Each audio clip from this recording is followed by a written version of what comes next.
OBC बहुजन पार्टीचे बारामती लोकसभा मतदारसंघाचे उमेदवार महेश अण्णा भागवत आपल्यासोबत आहेत. अण्णा, काय सांगाल? काल आपण उमेदवारी अर्ज दाखल केलेला आहे. कशा पद्धतीचा प्रतिसाद आहे? काय लोकांच्या भावना आहेत? काय सांगाल? बारामती लोकसभा मतदारसंघामध्ये मी काल उमेदवारी अर्ज दाखल केलेला आहे. आजपर्यंत खरं तर अशी चर्चा अनेक वेळा केली गेली, म्हणजे त्यातल्या त्यात विजय शिवतारेंनी जशी माघार घेतली तसं माझी पण उमेदवारी माघार घेतील का काय अशी शंका विरोधक त्या ठिकाणी लोकांमध्ये संभ्रम पसरवण्यासाठी करत होते. परंतु त्याच्यावर मात करून मी काल फॉर्म भरलेला आहे आणि तो फॉर्म हा उद्याच्या विजयाकडे वाटचाल करण्यासाठीच भरलेला आहे. एवढंच फक्त आपल्या मार्फत मी सांगू इच्छितो.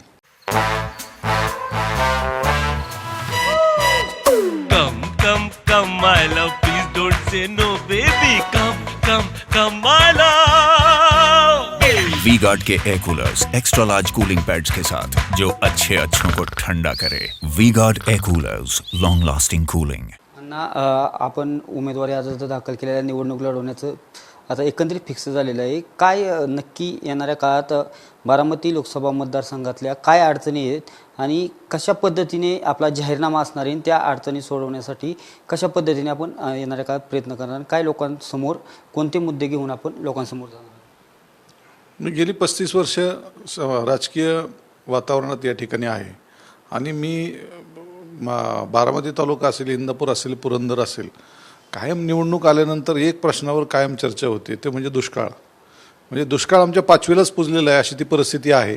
आणि अशा परिस्थितीमध्ये बारामती लोकसभा मतदारसंघामध्ये जे प्रस्थापित कुटुंब आहे त्या प्रस्थापित कुटुंबांकडनं ह्या पिण्याच्या ना शेतीच्या हा प्रश्न सुटला, परंतु या प्रश्न जास्तीत जास्त दिवस क्रिटिकलच होत गेला आणि सर्वसामान्य जनतेला आत्तापर्यंत भूलथापा देऊन आता पाणी देऊ मग देऊ, आता देऊ मग देऊ, असं करून करून करून 35 वर्ष घालवली.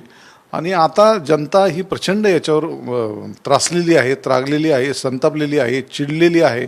जी पण विशेषणं तुम्ही लावाल ती सगळी त्यांच्या भावनेला हात घालणारी आहेत.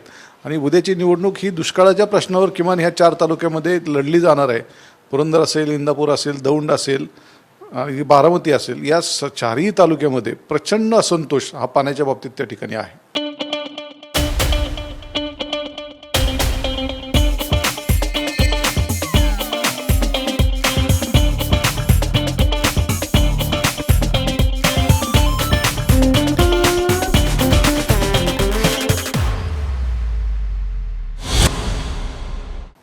ओबीसी बहुजन पार्टीची स्थापनाच एकंदरीत मराठा समाजाला ओबीसीमधून आरक्षण मिळू नये, स्वतंत्र आरक्षण मिळावे यासाठी झालेली आहे.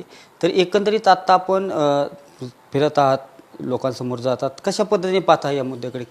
नाही, मुळातच मराठा समाजाला आरक्षण मिळालं पाहिजे ही भूमिका आमची कायम आहे आणि उद्याही राहील. आणि आता महाराष्ट्र शासनानं मराठा समाजाला 10% टिकाऊ स्वरूपाचं आरक्षण दिले असं आत्ता तरी वाटतं. कारण सुप्रीम कोर्टात गेला हा विषय, हायकोर्टात गेला, त्यांनी काय स्टे त्याच्यामध्ये दिलेला नाही. त्याच्यामुळं आमची प्रामाणिक भूमिका आहे, मराठा समाजाला आरक्षण मिळालंच पाहिजे आणि ते त्यांना मिळालेलं आहे. मग जर तुम्हाला आरक्षण ऑलरेडी मिळालेलं आहे तर मग पुन्हा ओबीसीमध्ये घेण्याचा घाट हा का घातला जातो आहे, याच्या पाठीमागं नेमकं कोण आहे?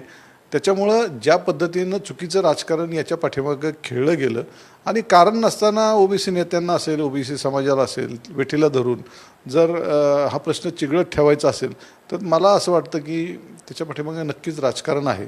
कुठंतरी मतांचं ध्रुवीकरण व्हावं, मराठा समाज त्या ठिकाणी केंद्रित होऊन आपल्या स्वतःकडे यावा किंवा ओबीसी समाजाचं केंद्रीकरण करून तो आपल्याकडे यावा म्हणून रचलेला हा डाव होता की काय, अशी परिस्थिती या महाराष्ट्रामध्ये आता निर्माण झालेली आहे. आणि तो डावच होता हे लक्षात आलेलं आहे. त्याचे पुरावेसुद्धा अनेक माध्यमांमधून प्रसिद्धही झालेले आहेत. खरं तर आत्ता भारतीय जनता पक्षाचे सन्माननीय उपमुख्यमंत्री देवेंद्रजी फडणवीस, जे राज्याचे गृहमंत्रीसुद्धा आहेत, त्यांनी तर अगदी खुलेपणाने याच्यावर भाष्य केलेलं आहे की नेमकं याच्या पाठीमागं कोण होतं, काय होतं, हे कोणी षडयंत्र रचलं. त्याच्यामुळं आता मराठा समाजाला आरक्षण देण्याला आमचा कधी विरोध नव्हता आणि असलेलं आरक्षण जे आहे ते टिकवण्यासाठी उद्याच्या काळामध्ये आमची काही मदत लागली तर आम्ही ती देऊ. त्याच्यात चुकीचं काय आहे? एकंदरीत ही लढाई, बारामतीची लढाई पवार विरुद्ध पवार आपला बी देखील अर्ज आहे. कशा पद्धतीने पाहता ही निवडणूक? कारण 25 ते 30 लाख मतदार आहेत, कशा पद्धतीने पाहता येणार परत? म्हणजे बारामती लोकसभा मतदारसंघामध्ये कुटुंबातली लढाई आहे हा खरं तर विनोद आहे.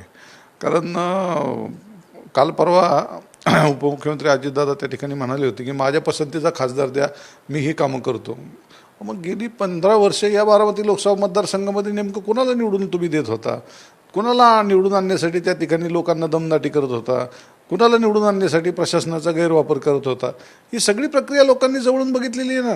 तुम्ही स्वतःच त्याच्या ठिकाणी प्रचार प्रमुख म्हणून काम पाहिलेलं आहे. आणि अशा परिस्थितीमध्ये आता तुम्ही म्हणता की माझ्या पसंतीचं द्या, मग आता 15 वर्ष तुमच्या पसंतीचा नसेल तर तुम्ही जनतेची फसवणूक केली का?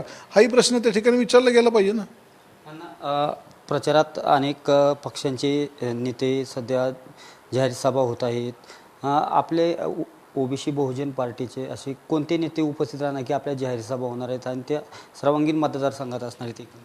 इथे आमच्या पक्षाचे अध्यक्ष सन्माननीय प्रकाशअण्णा शेंडगे असतील, माननीय TP मुंडे सर असतील, प्राध्यापक लक्ष्मणराव गायकवाड असतील, तांडेलजी असतील, त्याचबरोबर पांडुरंगजी मिरगळ असतील, लक्ष्मणजी हाके जे आता माढा लोकसभा मतदारसंघामध्ये पक्षाचे उमेदवार आहेत ते असतील, या सर्वांच्या सभा वेगवेगळ्या ठिकाणी आपण या बारामती लोकसभा मतदारसंघामध्ये घेणार आहोत. एकंदरीत हा मतदारसंघ मोठा आहे. बऱ्यापैकी आपण आता मतदारसंघ फिरत आहात. नक्की मतदारसंघातली आव्हानं सद्यस्थितीतली काय आहेत आणि येणाऱ्या भविष्यात ती महत्त्वाचं जे मतदारसंघासाठी काम करणं गरजेचं आहे, कोणते असे मुद्दे आहेत की त्यावरती आपण काम करणार? बारामती लोकसभा मतदारसंघ हा ग्रामीण, निमशहरी आणि अगदी शहरी म्हणजे IT पार्क आपलं हिंजवडीचं जे आहे ते या लोकसभा मतदारसंघामध्ये येतं. म्हणजे जगाच्या बियॉन्ड टुमारो, म्हणजे जगाच्या अगदी प्रगतीच्या अनेक वाटा चोखळलेली IT इंडस्ट्री असेल, ऊसासारखी शेती असेल, फळबागा असतील, फुलशेती असेल, अगदी सगळ्या छोट्या छोट्या उद्योगांची नगरी म्हणजे बारामती लोकसभा मतदारसंघ आहे. संमिश्र इथली संमिश्र हा मतदारसंघ आहे. इथल्या समस्या पण संमिश्र आहेत. म्हणजे एकीकडं 3 नद्या या भागातून जातात, अगदी 8 माई वाहणाऱ्या, आणि एवढं सगळं असून, पाणी असून, कॅनॉल असून 2 कॅनॉल आहेत. म्हणजे हा आमचा खडकवासला कॅनॉल 1300 क्युसेक्सचा आणि निरा डावा कॅनॉल 1700 क्युसेक्सचा. म्हणजे असं मिळून 3-4 हजार क्युसेक्स पाणी 12 महिने या लोकसभा मतदारसंघामध्ये असतं. असं असूनही आज 100 गावं दुष्काळामध्ये होरपळत आहेत, त्यांना प्यायला पाणी नाही, टँकर लोकांना विकत घ्यावा लागतो. मग मूळ प्रश्न हा इथला पाण्याचा आहे.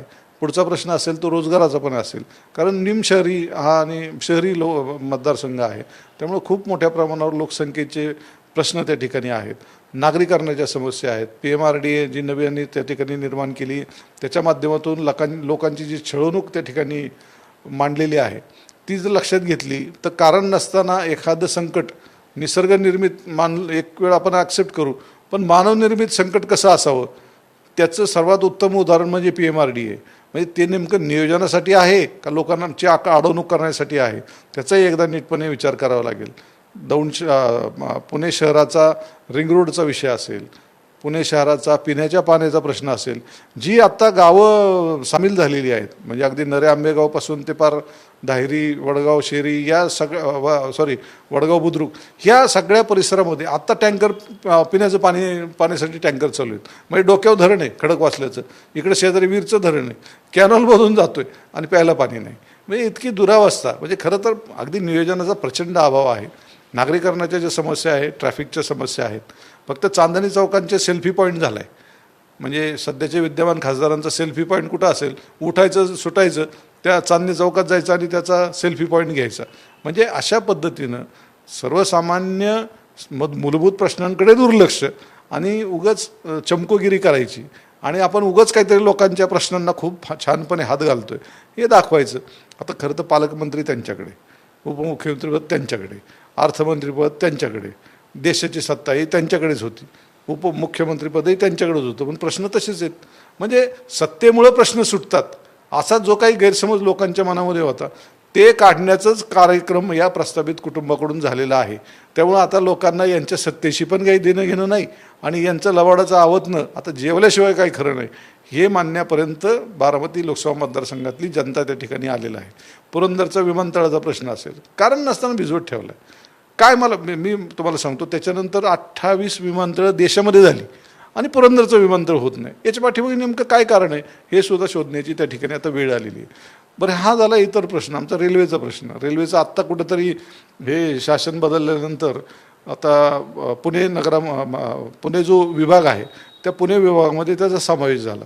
आता त्याच्यामुळं काय होणार आहे, या युनिट लोकल या लोणावळा आणि दौंडपर्यंत सुरू व्हायला पाहिजेत. खरं तर त्याला वेग देण्याची गरज होती, परंतु पाठपुरावा अशा पद्धतीने करायचा की वेगवेगळ्या अधिकाऱ्यांचा असेल, केंद्र सरकारचा असेल, रोष ओढून घेण्याचं खासदारांनी त्या ठिकाणी काम केलं. म्हणजे प्रश्न यांना सोडवायचा आहे का प्रश्न यांना अडकवायचा आहे एवढंच आम्हाला तर दिसतं याच्यामध्ये. आणि सगळ्या गोष्टी तुम्ही ओढून ताडून ह्या फक्त केंद्र सरकारच करत नाही म्हणून सांगण्यासाठीच वेळ घालवणार असाल तर केंद्र सरकार म्हणत असेल की यांना आपण करतोय तेही मान्य नसेल तर मग यांचं काम करायचं तरी कशाला. म्हणजे एकीकडे सर्वसामान्यांचे प्रश्न सोडवण्यासाठी जी काही डायलॉग्स असतात ते करण्याकडे यांचा कल दिसत नाही. उठसूट फक्त केंद्राला दोष देत सुटायचं. म्हणून कामं जी रखडलेली आहेत त्याला हे पूर्णपणे प्रस्थापित कुटुंब जबाबदार आहे. लोकसभेची निवडणूक म्हटलं की 6 तालुका असतात त्यामध्ये, पण आपण आज दौंड तालुक्यातून आता स्थानिक उमेदवार आहात. एकंदरीत दौंडची सध्याची परिस्थिती काय राहू शकते? नाही, दौंडमध्ये तर साहजिक आहे, मी तिथला स्थानिक उमेदवार आहे. आणि दौंड तालुक्यानं गेल्या 2009 सालापासून बारामतीकरांच्या विरोधातलं लोकप्रतिनिधी त्या ठिकाणी निवडून पण दिलेला आहे आणि बारामतीकरांच्या विरोधामध्ये लोकसभेला मतदान पण केलेलं आहे. ठीक आहे, दौंड तालुक्याचा विषय आपण समजून घेऊ. परंतु आता इंदापूर असेल, बारामती खुद्द असेल, पुरंदर असेल, खडकवासला असेल, भोर असेल, आता ठीक आहे काही ठिकाणी राजकीय तडजोडी करण्याचा त्यांचा प्रयत्न मला तर दिसतोय. म्हणजे इंदापूरमध्ये तडजोड कर, तुमच्या भोरला तडजोड करा. काल आपण विजय शिवतारेंचा इतिहास प्रसिद्ध असा पुरंदरचा तह पण बघितला. म्हणजे फक्त तडजोडी करायच्या आणि तडजोडीतून कुठेतरी फक्त निवडणुकीचे दिवस एकदा काढून झाले, लोकांना वेळोवेळी बोलतापा दिल्या, निवडणूक झाली की विषय संपला. म्हणजे गेल्या 5 वर्षापूर्वी देवेंद्र फडणवीस या सुप्याला सभा घ्यायला आले होते कांचन कुल यांच्या प्रचारासाठी. त्यावेळेस देवेंद्र फडणवीस म्हणाले होते माझं नाव देवेंद्र आहे, मी भगीरथ होऊन पाणी आणीन. आणि 4 दिवसांनी अजितदादांनी सभा घेतली. अजितदादा म्हणले होते जर मी पाणी आणलं नाही पुढच्या 5 वर्षात तर मी तोंडसुद्धा दाखवणार नाही, मतही मागायला येणार नाहीत. आता बघा नियतीचा फेरा असा आहे, आज देवेंद्र फडणवीस अजितदादा एकत्र प्रचार करणार आहेत. माझं मत आहे त्यांनी सुप्याला सभा घ्यावी आणि 5 वर्षापूर्वी आपण काय बोललो तसं ते लावरे व्हिडिओसारखे आपण व्हिडिओ लावू आणि बाबा हे कुठं गेलं तुमचं आश्वासन. तुम्ही भगीरथही राहिला नाही आणि अजितदादा तोंड दाखवायचं पण राहिलेलं नाहीत आणि दोघंही मिळून तुम्ही व्यासपीठावर आलेला आहात तर तुम्ही 5 वर्षात का पाणी देऊ शकला नाही याचं संयुक्त उत्तर ते दोघांनी आता दिलं पाहिजे. हे होते ओबीसी बहुजन पार्टीचे उमेदवार महेश अण्णा भागवत. येणाऱ्या काळात जी बारामती लोकसभा मतदारसंघातल्या ज्या मोठ्या अडचणी आहेत त्यापैकी सद्यस्थिती दुष्काळ असेल किंवा अनेक विमानतळाचा प्रश्न असेल, असे अनेक प्रश्न सध्या आहेत आणि ते प्रश्न सोडवण्यासाठी माझा सर्वात मोठा प्रयत्न असतील असं त्यांनी सांगितलेलं आहे. आणि येणाऱ्या काळात लोकांचा देखील मला चांगल्या पद्धतीने प्रतिसाद मिळतोय हे देखील त्यांनी सांगितलेलं आहे. तर कशा पद्धतीने येणाऱ्या काळात लोकांपर्यंत ते पोचतात आणि कशा पद्धतीने निवडणुकीपर्यंत लोकांचा कसा प्रतिसाद त्यांना राहतोय हे देखील पाहणं महत्त्वाचं ठरणार आहे. कॅमेरा पर्सन विकी चव्हाणसह मी दीपक कापरे, TV9 मराठी, बारामती.